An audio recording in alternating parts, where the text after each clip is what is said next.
Hi friends! So rating ng mga nasakyan namin sa Enchanted Kingdom. Let's go! Extreme, 0 out of 10. Ito yung pinaka-ayokong sinasakyan sa Enchanted Kingdom kasi hindi mo alam kung kailan babagsak yung inuupuan mo. Plus, pagbaba mo, yung feeling hindi mo nakamdam yung mga paa mo, hindi mo nakaramdam yung katawan mo kasi parang kang nalaglag mula sa mataas na building. Rio Grande, 8 out of 10.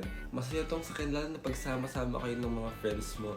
Kaso sobrang hirap kapag kayong nabunot sa raffle na mabasa. 8 lang kasi hindi libre yung boost na kung saan ka pwede magpatuyo. Plus, 3 PM pa yung bukas ng rides na to. Flying Fiesta, 9 out of 10. Matik yan after Rio Grande, dito ka talaga sasakay para magpatuyo. Rialto, 8 out of 10. Pambata talaga to, pero masaya naman kasi malamig sa loob.